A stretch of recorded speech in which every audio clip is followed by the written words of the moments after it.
This is Lisa Finaldi from the North Carolina Early Childhood Foundation. I wanted to welcome everyone to our webinar today on the campaign for grade level reading. Just wanted to give you a little bit of background, and then we'll launch right into the program. So the webinar today is really a second step in the work that we've been doing with some communities in North Carolina who attended our pre-conference at the Smart Start conference in May. We provided an orientation, and this is for people who want to take the next step to become a campaign. And we will dig into really important pieces around that. For example, what does it take to become a campaign? And also, we'll be discussing how to structure a collaborative, where you find data, and we'll also have an opportunity in between the various sections for questions. So the first thing I want to ask everyone, though, is if you can please put your own phones on mute so that the only sounds will be Steve and I, and that we will be using the chat on the WebEx for you to ask your questions. And I think there's a few people who maybe haven't put their phones on mute yet. So if we can just do that right now, that would be great.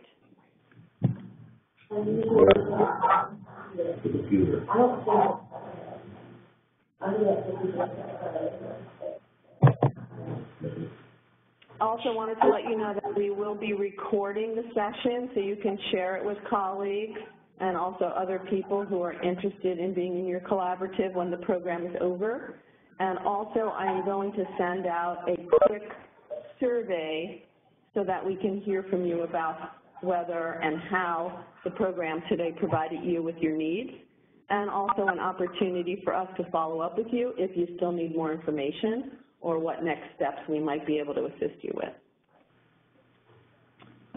So with that, I think everybody's now on mute, and I think we have most of our attendees, so I think we're ready to go, Steve. Great, and Lisa, can you see my screen? I'm sorry? Can you see my screen? I can see your screen, yep, Terrific, okay, excellent.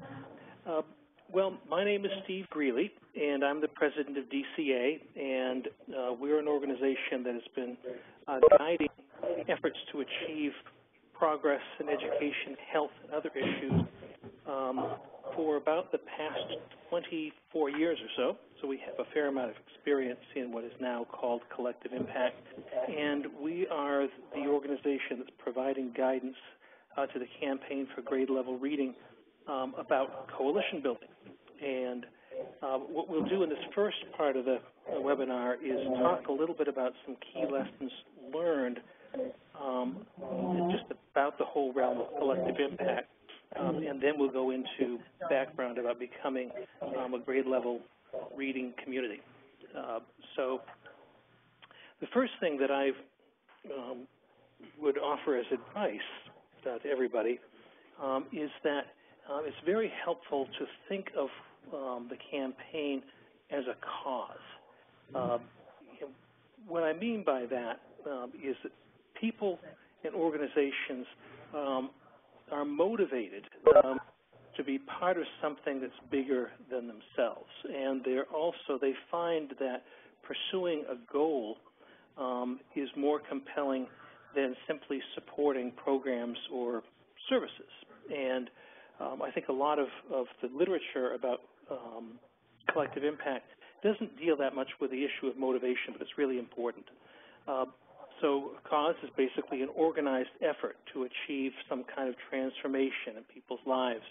The critical thing that it does is it translates an issue into a shared commitment to achieve a goal, and it deals with trying to create progress related to the actual scale of need. You can't do that unless you embrace multiple partners, and oftentimes you need multiple strategies that are aligned together, and doing that in such a way that it creates systems of support to achieve the goal. And so, if you think of many of our society's major causes, they tend to be very, very powerful. And this campaign for grade level reading is a great example of that. It's catching on, it's becoming a movement throughout the country. And so it's demonstrated its power to move people. These are the kind of components of cause development that we see. Basically, you have to have a clear vision. You work in partnerships guided by an entity that's providing leadership.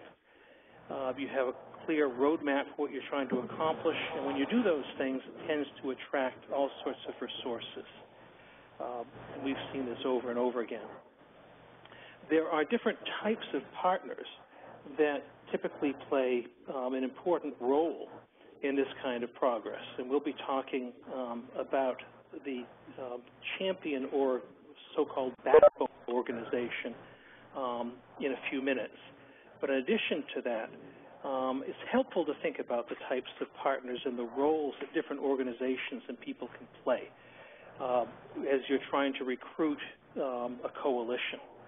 So one type is partners that provide clout. They're people that can influence the civic agenda. They can provide insights on the community, and particularly people that you most want to engage.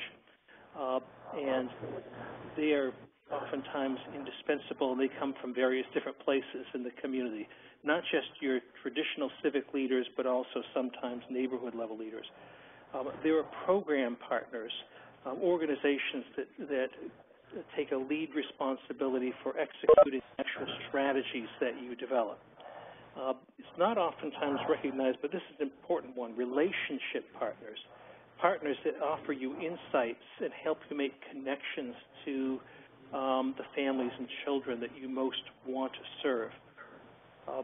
It can be very helpful to have data partners who are able to help manage the process of acquiring data and analyzing it. And we'll be talking about data later on because it's a particularly important aspect.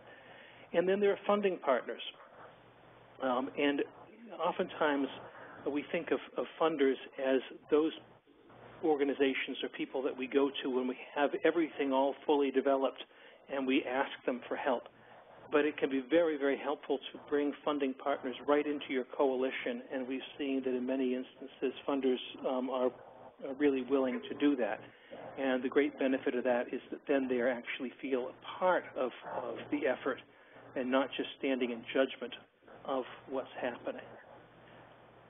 There are different types of cause support as well.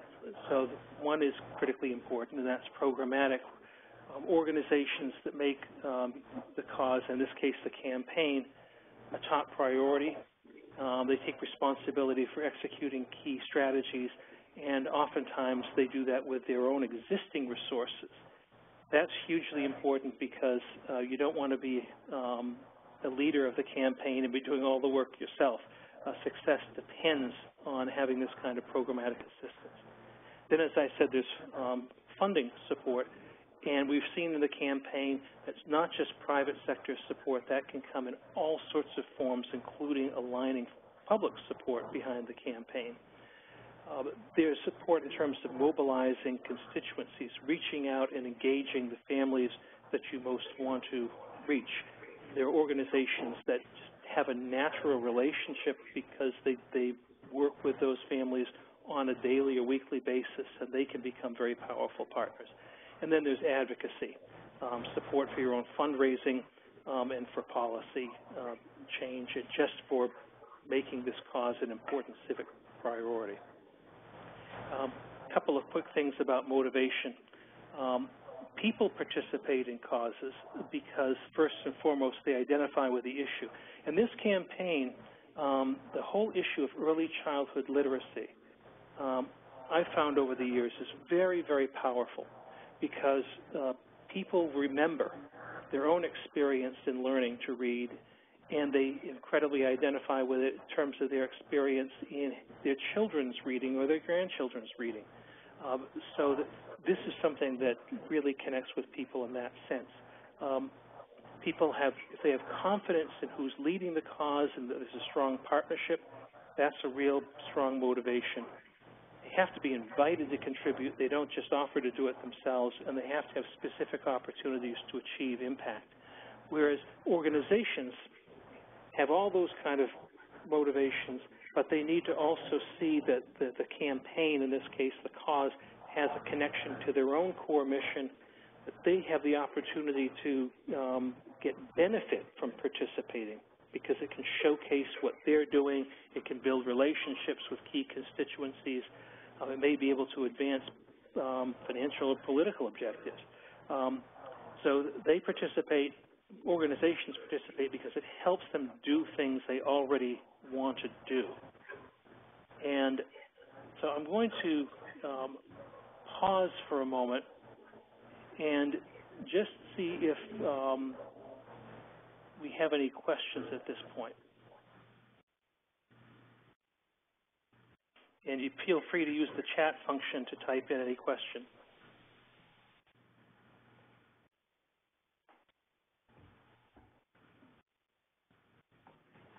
Maybe we could just also double check that people have that function open. So maybe someone can just type in, yes, I see the chat box, so we know it's operating. Do you see the chat box? Oh, there it is. Good. Oh, it's on the right-hand corner. Good. Linda. There. Okay, good. Okay. I'm going to wait another minute for any questions, and then we'll move on.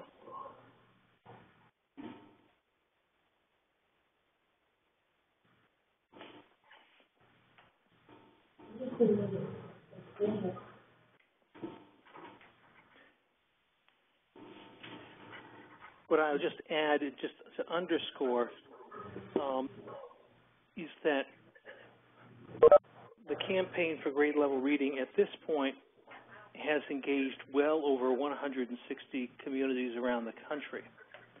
And so it's really demonstrating some almost unprecedented capacity to motivate people and organizations to get involved. And as we'll be talking about this a little bit later, but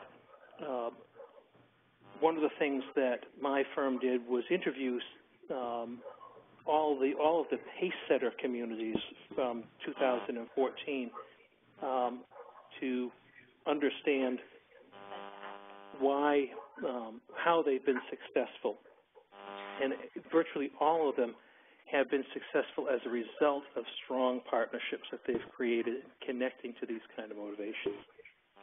So I think if we don't have any other questions now, I'm going to just move on to talking about how we create grade level reading collaborative. And I'm going to talk through each one of these dimensions. But it begins with understanding your own landscape, pulling people together and getting to the level of developing a shared vision, then working through the development of an action plan and assembling the actual collaboration to the point where you can get a strong, well-aligned partnership. So what does that mean? First of all, in terms of assessing the landscape, it's important to actually pull together data on child well-being and literacy, and Lisa's going to talk about that in a few minutes. But that's a very important starting point. The more data-focused you are, the stronger your coalition. Data has a very powerful impact in giving people confidence, and motivating them to do their best, and in terms of also just guiding strategy. So that's the starting point.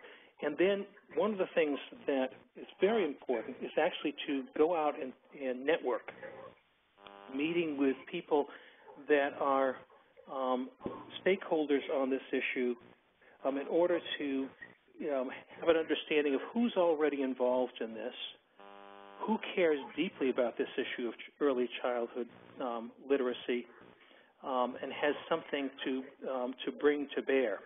And through those conversations, identify those that represent potential partners and related efforts that you could connect with, and learning about opportunities for impact. And the way that I do this is I talk with people and say, does this issue have any particular interest to you? And I find out the nature of that interest. Then I say, what do you know? Are you working on this? Do you know of other work that's going on in the community or the county on this issue? And what do you think needs to be done? And do you think a collaborative effort would be important? And I start with networking with people and organizations like the United Way, like interfaith organizations, other types of entities that just naturally have a good understanding of the community. Sometimes I also network with mayors and county commissioners and so forth. And then from there I find out who else I should talk to. Very rapidly, I can get a really good picture and cover a lot of territory in talking with people. Oftentimes I do it in person, but you can also do it by phone. I find that people always want to talk. And so this is a very quick way to build relationships, gather information, and then I kind of pull it together in a summary so that I have a sense of what the possibilities are. Based on that, the next thing that's possible to do is to say, okay, I know who I need to bring together. I know who's most interested in this issue, who has a really strong strategic sense and an interest in partnering. And so we bring together people to talk about the landscape. What did we learn? Did we get it right? Anything you'd like to add to that? Then we talk about the data and talk about what the data suggests in terms of who should we have particular focus on and where should we focus our strategic efforts. I find it's helpful to talk about why now? Why is this a time when progress can take place as well as why it should take place? And do we want to create a coalition? Who should we add to the conversation? And what kind of gaps in data and knowledge do we have at this point, and how might we fill those gaps? At this point, you have the beginnings of a coalition. I wouldn't formalize it at this point because I don't think you formalize a coalition until you actually have a shared plan and know what people are actually going to do. But this is a point where you have enough to begin to understand that you have the potential for a strong grade level reading coalition. The next step is actually to develop the action plan and the Community Solutions Action Plan in the parlance of the campaign. And this is a plan that looks at how you're going to address core challenges, how to ensure children's school readiness, how to address the issue of chronic attendance problems, alleviating that, how to enhance summer learning, and how to ensure that kids have the fundamental health that they need to be good readers and progress in school.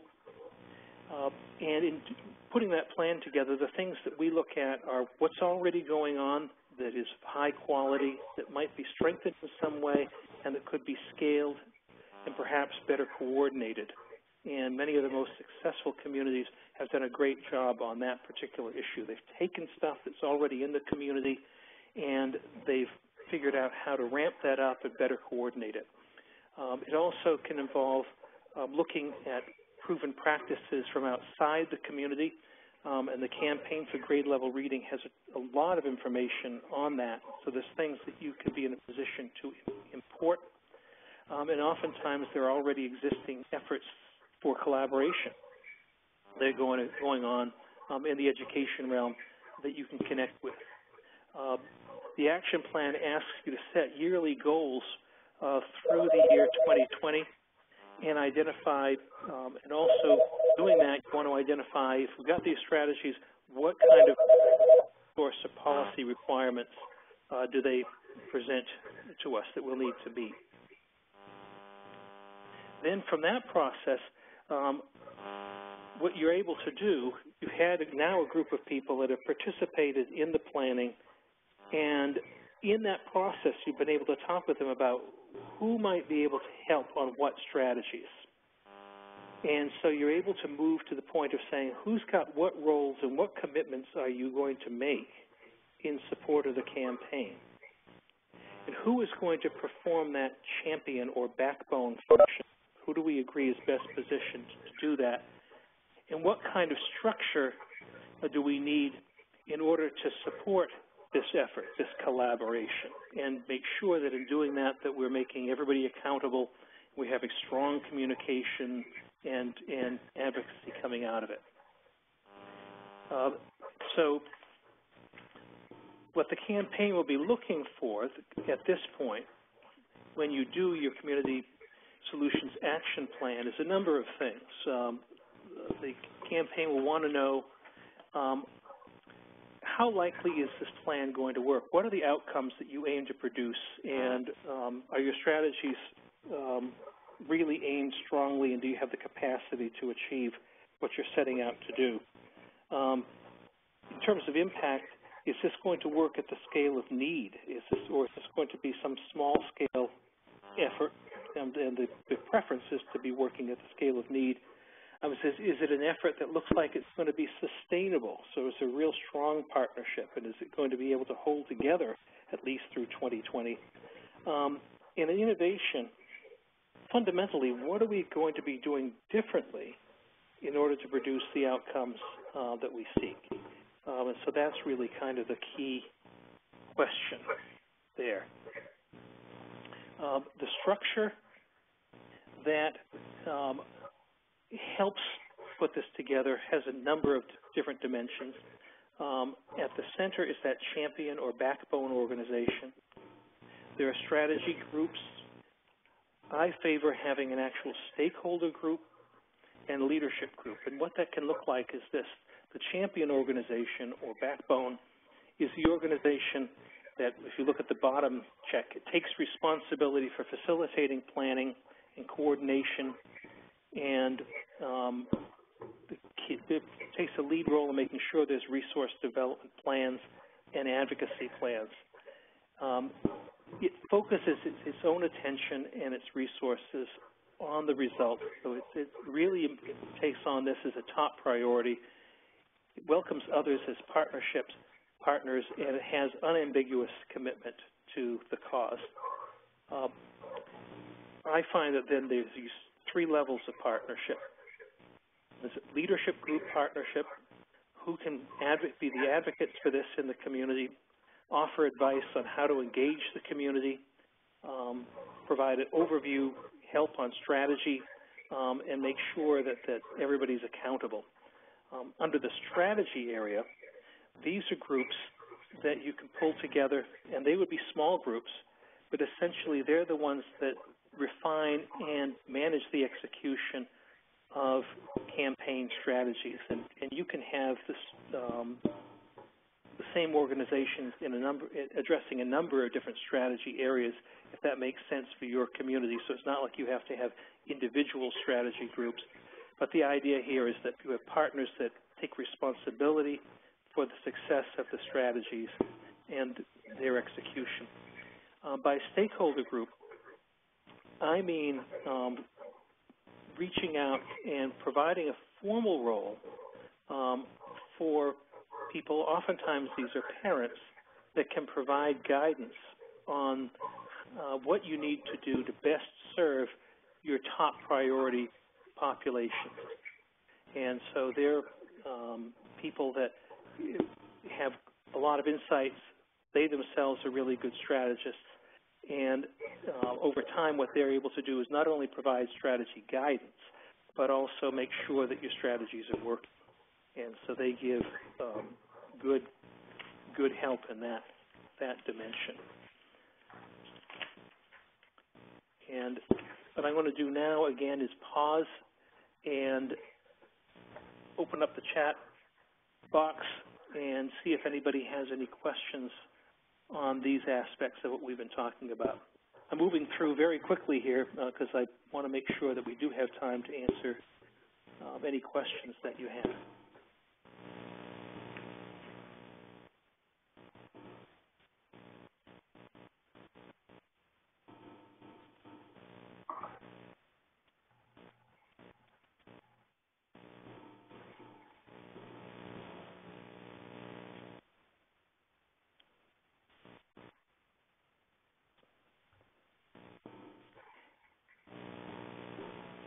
Okay, and if it's more comfortable just to ask me in just speak, then go ahead and unmute yourself, and we'll do it that way as well. Okay, so the question is, are there specific groups in our experience that work better as the champion than others? So let's talk about that first. The interesting thing I've found is that all over the country there are different types of backbone organizations. You'd expect that there would be one certain type, but in fact there aren't. I've seen community foundations play this role. In a lot of cases, United Ways play this role. Libraries have played the role and increasingly are getting more engaged in community leadership. And so those are three natural places to look. Interestingly, chambers of commerce sometimes have played this role in a very powerful way. And oftentimes they have educational initiatives that naturally lend themselves to this. An interfaith organization sometimes can play this role. The key thing that I find is you're looking for who's the backbone, is to figure that out during the planning process. Who is really trusted by the other participants in terms of being able to work very well in facilitating partnership. Also, who has a really, really strong commitment to this issue. Their organization has a strong commitment to the issue, so they're likely to stay with it. And then you can work out that role as you do your planning. So what I tend to do is I don't try to make a selection until we're well along in the planning process. And at that point, you have an understanding among everybody who's involved of how complicated this is and who really has those attributes and would be welcomed into that role. In some cases, it's necessary to create a new entity, but typically it's not. The important thing, though, that I will underscore is that whoever plays that role, they're going to do far better if they have staff who have dedicated time to play the role. It's not just yet another thing they have to do and squeeze into their job, but they actually have time carved out within their organization's responsibilities to play the role.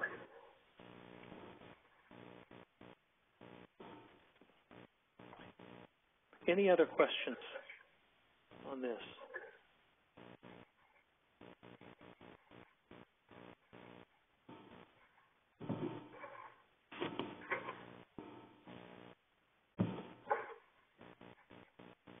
And go ahead and unmute if you want to ask me.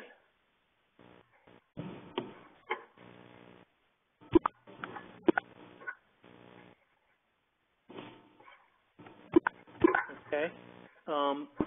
Then let's move on a little bit and let's talk about data. Steve, this is Lisa.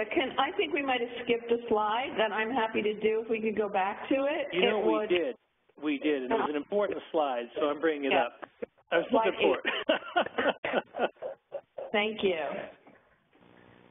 Okay. And so, Lisa, why don't you guide us through this? I'll pick up on it. Okay, that's great.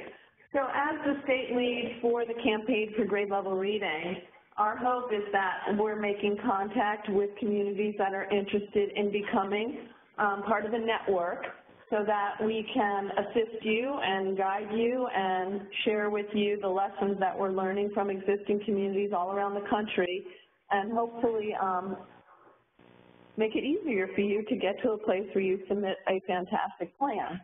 So we're saying these are the basic 6 steps to becoming a campaign. Please contact us first. Then, as Steve had mentioned, convene that cross-sector conversation.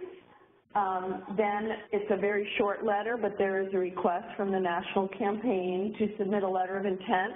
I think the other thing that's good about this letter is that the people who are potentially going to be in your collaborative or coalition, it's kind of that first step of commitment for them. Then the next steps are around deciding who would be the champion and obviously creating this plan. It's called a Community Solutions Action Plan. That's what the Campaign for Grade Level Reading has called it. And it's really the time in which you really create the details of your work. Then, before you submit it to the national, if NCECS can look at that, again, we can help you, support you, and provide information that may help you adjust your submission, but that basically when you submit to national, we feel like we have a great plan and it will be approved. And then once it is accepted, and I believe that you get a response very quickly within a few weeks from the national campaign, that we're in the process of creating a very simple memorandum of understanding between communities and our organization so that we understand what our expectations are of each other, and also some really simple things about using the branding for the Campaign for Grade Level Reading. Great. And so, looking at these stages, this assessing the landscape is the first step towards convening a coalition. It's that kind of discovery phase.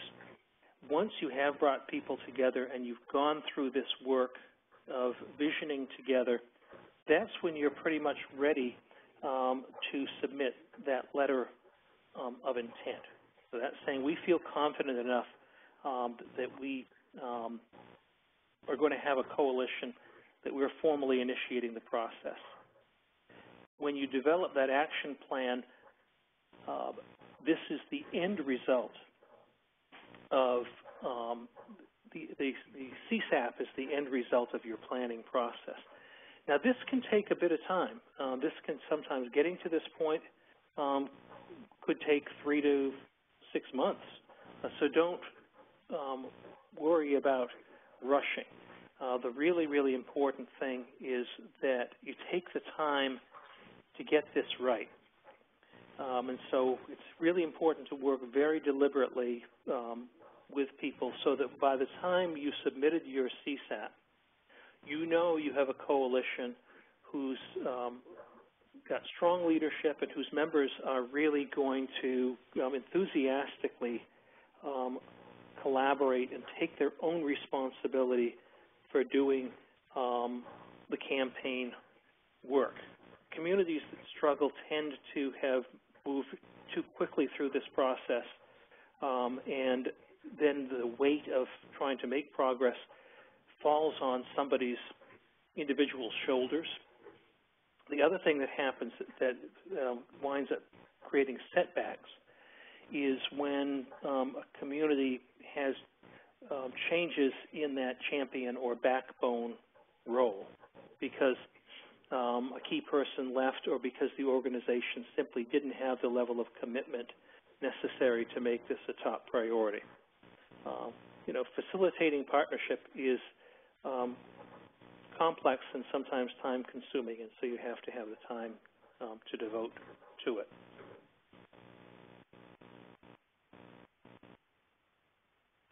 So let's talk a little bit about the data aspect about this, because this is something that is really, really important, and it's something that communities all around the country have a particular concern about. And every community in every state has different types of data and different data sources. And so Lisa has pulled together background on what's available in North Carolina. And Lisa, why don't you guide us through this? Sure.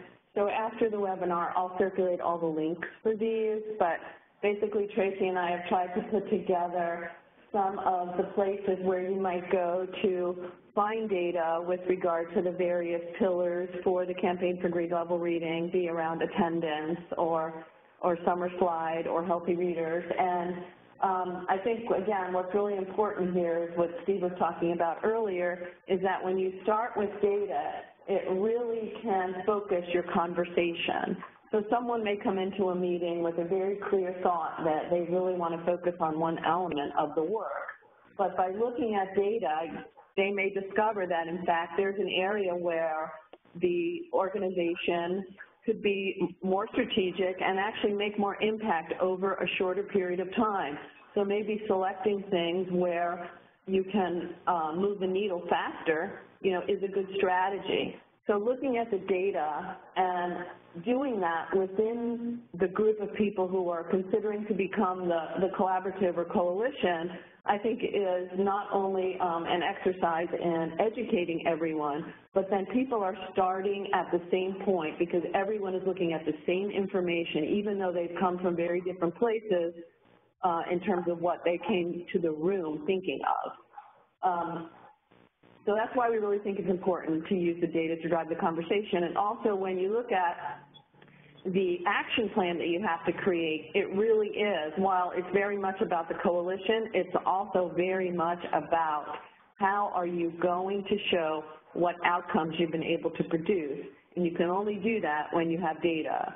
So you also need to select things where you can get information. So with that, we can stop here again and see if there's any questions, but I will send out the links for these. And also I would ask if you have other places after you see the fact sheet, other places where you think there's good data, if you would share that, I will continue to update this list.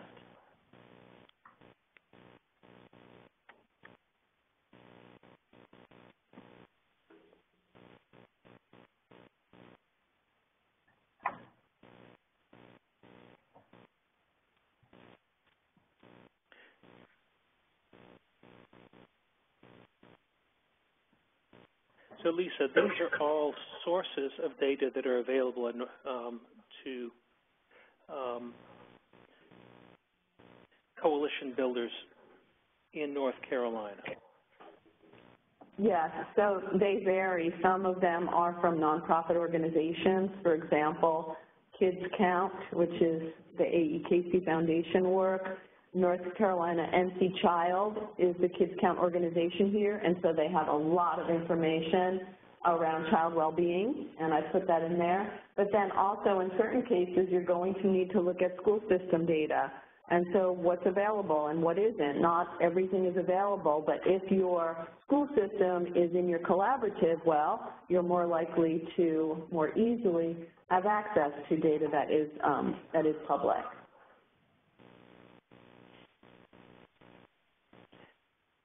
What's really important as an underlying concept here is that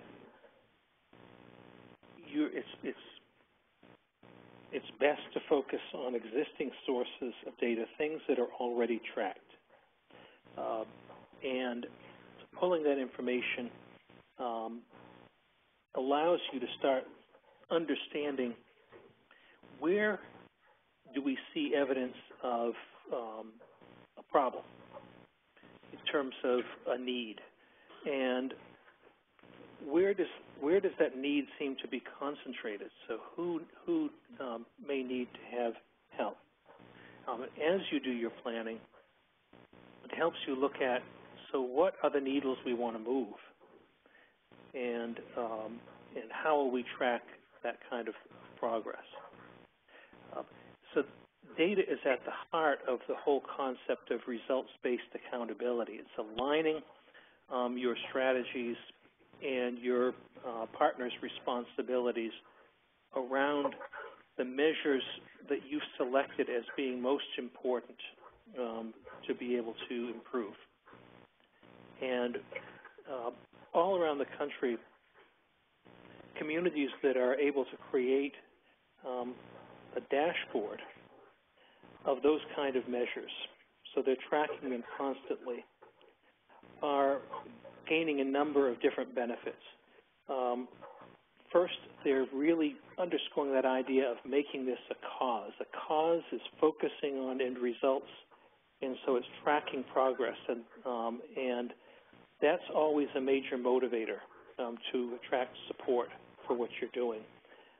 It also creates that sense of continued commitment within your partnership, and it helps you make sure that as you look at how you're doing, you're really testing that with real information. So this is crucial both from a strategy standpoint, advocacy standpoint, and a partner strength standpoint. If you want to unmute and ask any questions about this, that's great too.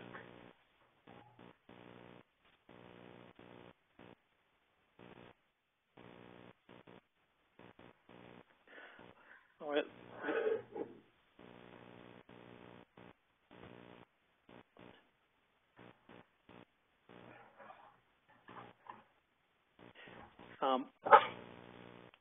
Let's talk about some of the lessons that we have learned from talking to communities that have been winners of the campaign's Pacesetter Awards. And so those awards in 2014 were to communities that had shown significant tangible progress in one of the or more of the campaign's areas of focus. And before I get into these lessons, I just want to talk about that for a moment, the areas of focus. One of the things that I think is really an advantage of the campaign for grade level reading, and I think it's a big factor in its success so far, is its focus on a number of specific areas where effort is most important. Anytime you bring together people to think about trying to create progress on an issue, like early childhood literacy, one of the big things that people want to know is, so what actually works? What could create major progress? And the campaign has actually invested in understanding that and then committed to different areas of focus. And so those areas are school readiness, making sure that children are ready to come into kindergarten and the early grades with the strong language, basic literacy skills, social emotional skills, and health so that they can succeed. So that school readiness is a major area of focus. Another major area of focus is alleviating the problem of chronic absenteeism. Kids can't learn if they're actually not in school. Around the country, overall absenteeism rates tend not to be huge, but chronic absenteeism is a real problem. There's a small subset of kids that are miss an inordinate amount of time in school. And so that dramatically increases the potential that they won't be able to learn to read and that they will really struggle. So that's a major area of the campaign's focus. Third area of the campaign's focus is improving summer learning and creating far more opportunities for kids to learn during the summer. Research shows, you probably know this, that summer learning loss is one of the critical factors of kids falling behind and ultimately failing in school. And low-income kids who have fewer opportunities for summer learning are far more at risk at this. So the campaign has made that also a major area of focus.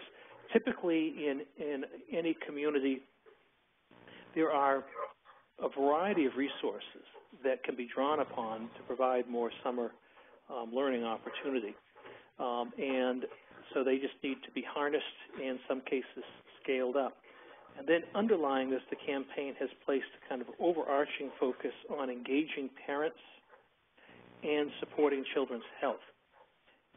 The campaign has a tremendous amount of resources that it's assembled about best practices in each one of these areas, and also has assembled technical assistance in all of these areas that's accessible through what's called the Huddle. It's an online service that you're able to use to get access to these things, and so it's a real important resource.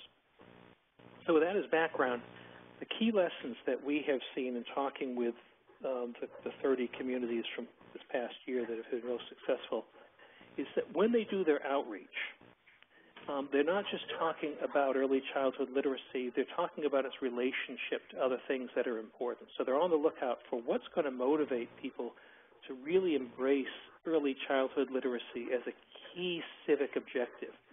And so oftentimes we find that successful communities are relating this to economic development, workforce development, ultimately, and improving progress across the educational pipeline. Successful communities are really good at using the campaign as a resource. They use it to identify what science says about early childhood education and success. They mine it for successful approaches. They use the technical assistance, and they also use the opportunities the campaign provides for community recognition, because there's a lot of pride in being a standout in the context of a big national movement. They use data, as we've talked about, both to set their goals, to inform their action, and in doing that, to build commitment.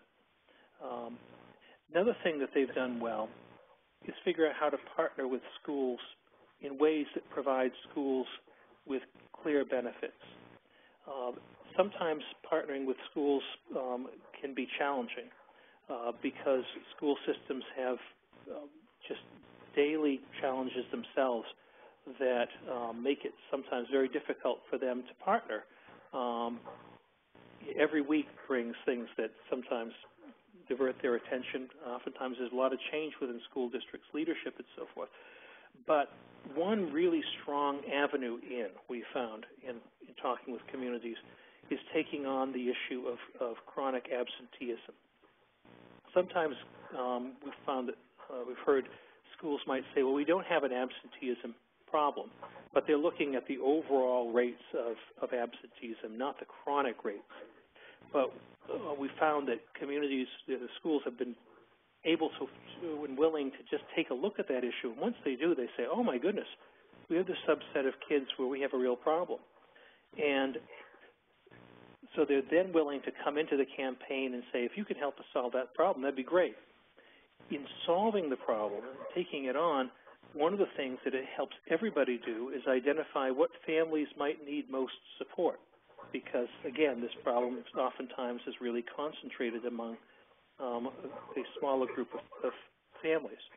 And so the campaign helps provide strategies about both school system policies and practices and community supports that can make a real difference, including ways to reach out directly to families and get them the support that they need more broadly in order to be in a position to support their kids' regular school attendance. And so that's one way. Another way that we found coalitions have been able to partner with schools effectively is to talk deeply with schools about what do they need in the way of community support in order to help them do their best job in assisting kids' literacy development. School systems naturally feel this is our primary responsibility. We're held accountable for this, but they will welcome help in exercising their responsibility. They will welcome support. so oftentimes there's been ways to find that strong partnership. Another lesson is that sometimes it's good to start small if you're really thinking in terms of creating a system. And so you might say, well, we're going to really create a really strong summer learning program, but we're going to do it with others watching with the idea that it's going to be scaled up. And so, for example, DCA helped work in Boston with creating a summer learning program a number of years ago that first just focused on 250 kids. But the idea was we're going to learn from it, we're going to scale up. So now, years later, there are 1,600 kids or more every year that are participating in this, and it's going to. The mayor is working to get this to the scale of reaching every kid. So that starting small can work if you're willing to then go big. Building strong partnerships requires trust and, as we've talked about earlier, shared benefit. Every meeting needs to be productive, and so you go into every meeting with clear goals about what you want to achieve. You don't have to include everybody in your coalition. You start with ready partners, and successful communities have found they could expand from there. So you build core strength, and then you build upon your core strength. So when you have that core strength, that means that all of your partners are taking clear responsibility for the actual implementation of your strategies. As I mentioned earlier, having funders as partners really works well. So what we do is we engage them during the planning process. And so as we do our outreach in the community, one of the bases we make sure to touch with in getting input is funders. We bring them into the initial planning meetings, and then as we create the partnership, we invite them to be part of that partnership. So it's a natural process, and that way they are truly invested. It's helpful to think county-wide rather than just focus on one city or town, because you're able to gather more partners, more resources, and work towards, there are data sources that are county-focused, and that helps too. And you're working on a broader scale of need. And as I said before, the strength of the champion organization is essential. And if at all possible, that organization should provide staffing that has the time to do the job of convening, facilitating, and advocating. So with an hour, I've rushed through this pretty quickly, and but we have time for a few more questions, and so feel free to either type or just get on the phone and ask me anything that this has raised that you'd like more information on.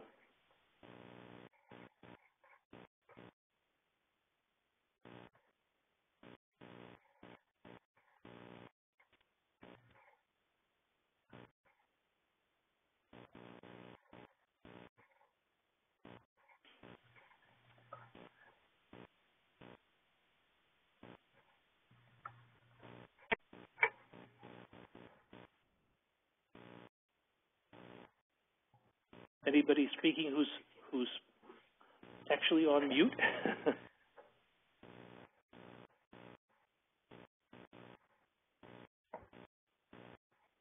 Okay, I've got another question, so let me just take a look at this.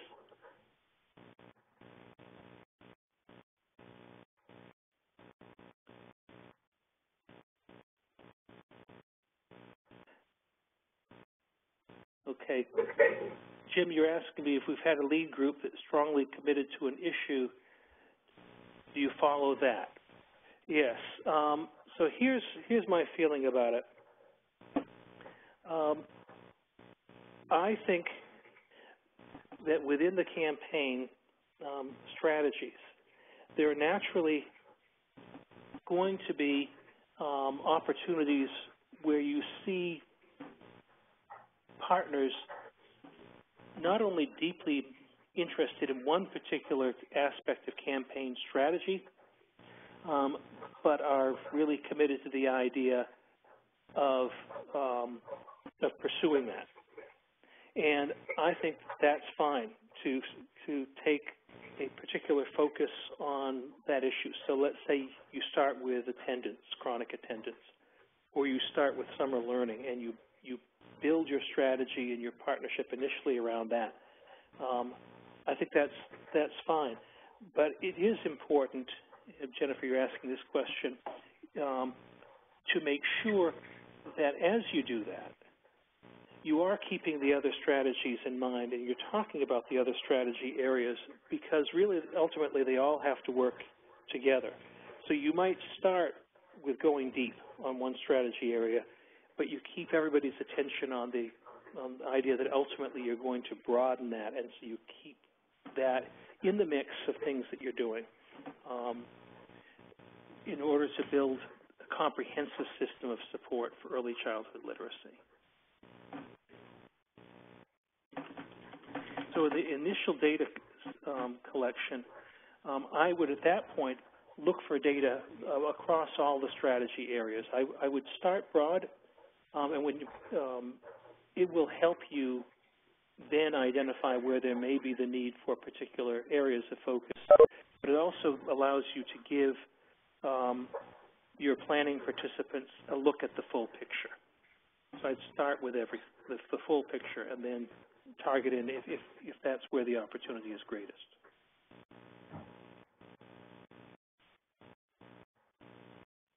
Any other questions?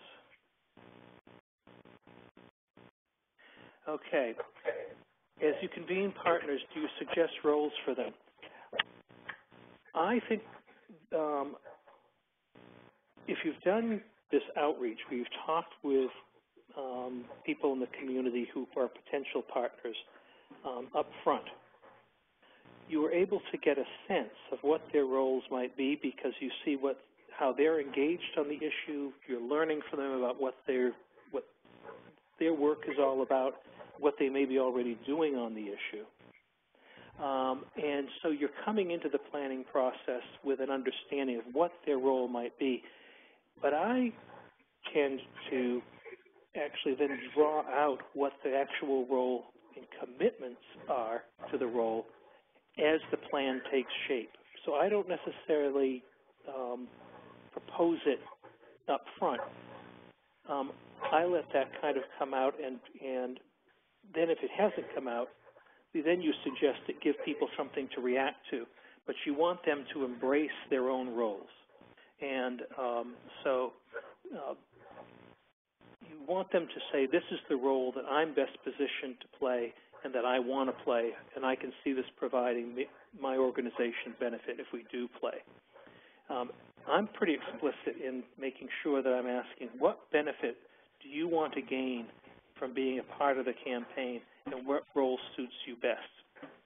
And then that shows your partners that you're really concerned about them